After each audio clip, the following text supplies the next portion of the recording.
We won't have an introduction next week, so we'll get started. Okay, so go through it as it's getting past it. Judaism then traces its roots back to Abraham in the year 2000 BCE, before Common Era. Now, when did we say Christianity got started? 30 CE, right? 30 years after the death of Christ. Judaism then is about 2,030 years older than Christianity.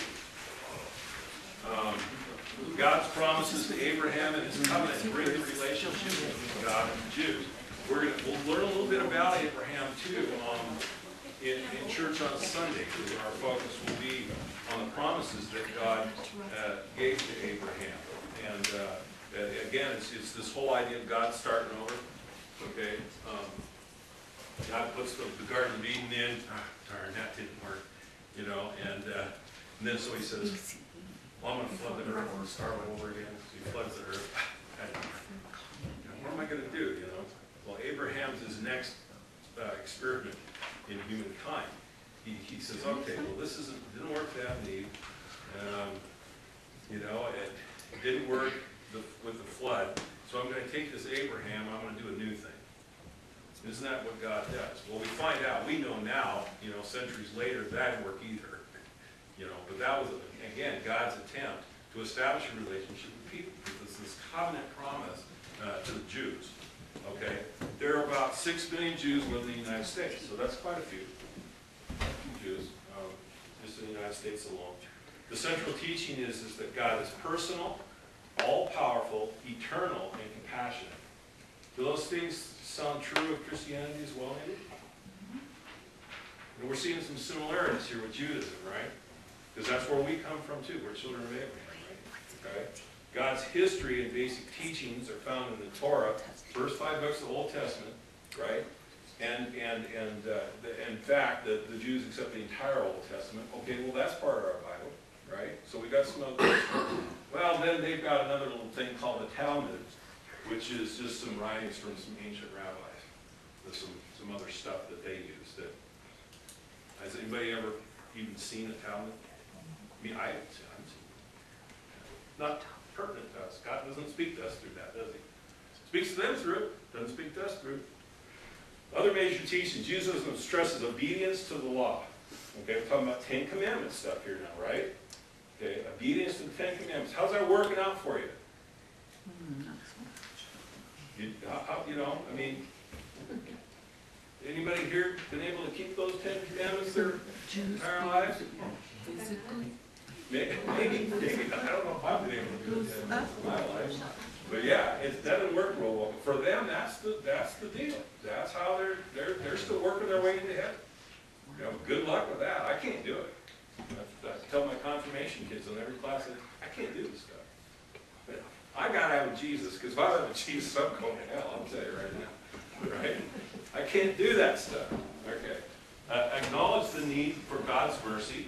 So they get this idea that they can't do it themselves. That you know, God has to be involved in this redemption for them. They do not acknowledge the substitutionary sacrifice of Jesus.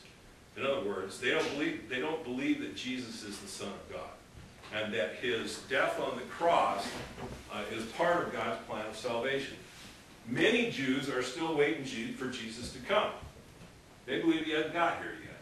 They believe Jesus was a prophet at most, a holy man, a teacher, a rabbi, but they don't believe that Jesus is the Messiah or the Christ. They believe that person has not yet come. They're still awaiting this Christ to come. Jews believe in a physical resurrection. Okay. Well, that sounds familiar to us, doesn't it? Resurrection of the body. We say that in our creeds, right? So we got something in common with them then.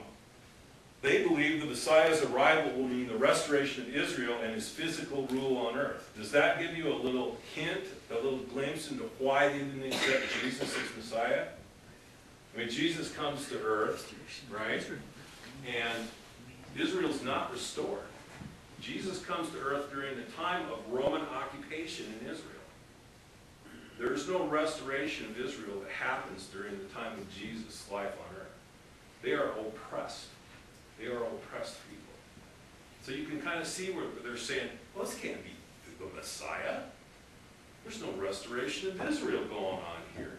There's no kingly rule of this Jesus. Jesus had no earthly rule when he was here. He was poor. He didn't have any money. He was pauper. He was, walked around in sandals and robe, and that was it.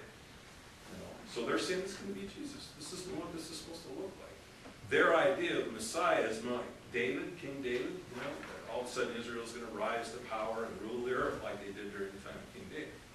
Okay, so when they see this Jesus coming, this can't be Messiah. So we get that. We can kind of see that. All right.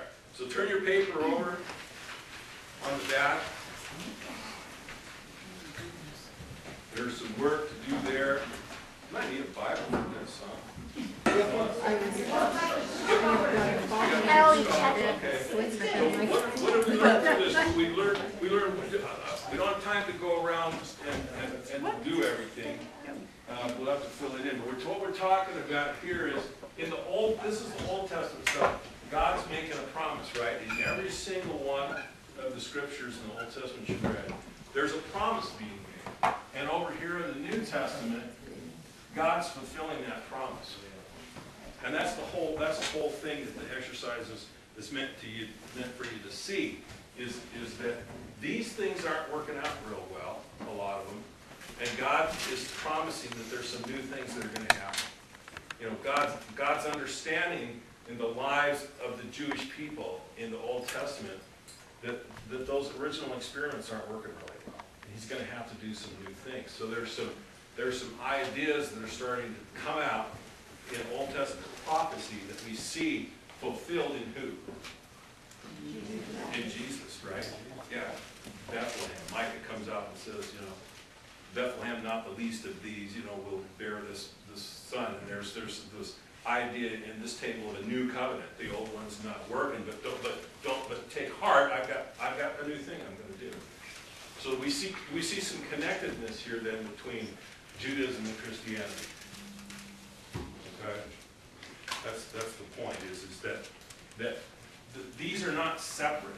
It's not like this stuff all happens for the Jews and this stuff all happens for us, right? There's this thread of this Christ that runs all the way through this book.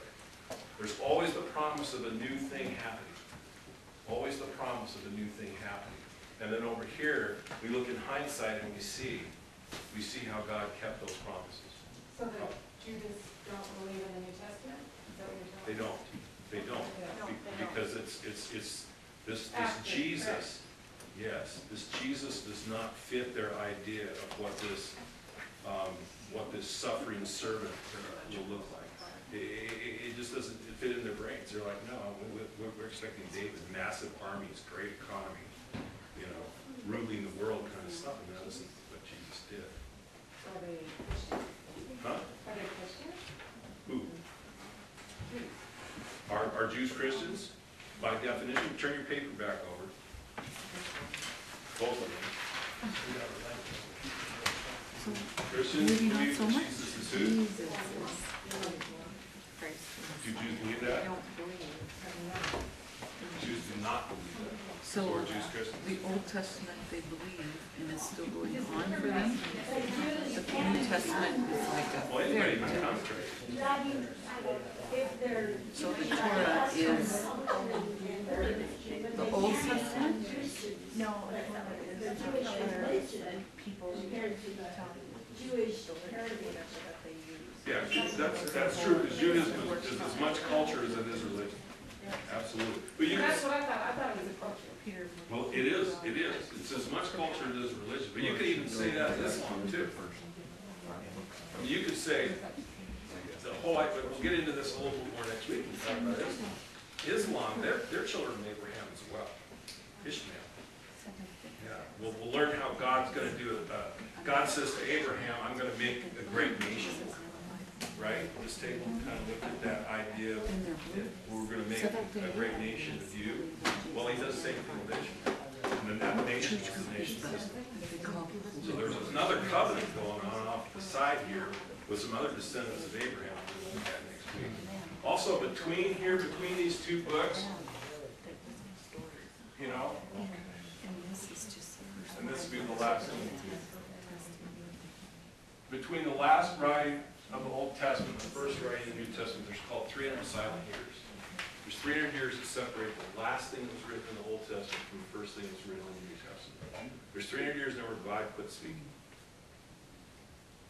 He was done. He had enough, said enough. Wasn't anything left to say. 300 years from now, Jesus comes along, now we got a lot more to say. Okay. But remember, that 300 years does seems like a lot of time. God's not bound by time, is he? He sees everything at once, the beginning and the end, all at the same time. Okay. Gosh, you guys have been really good. Thanks. One more. Oh, we need another suit next week? We only have 2. So if you can sign up for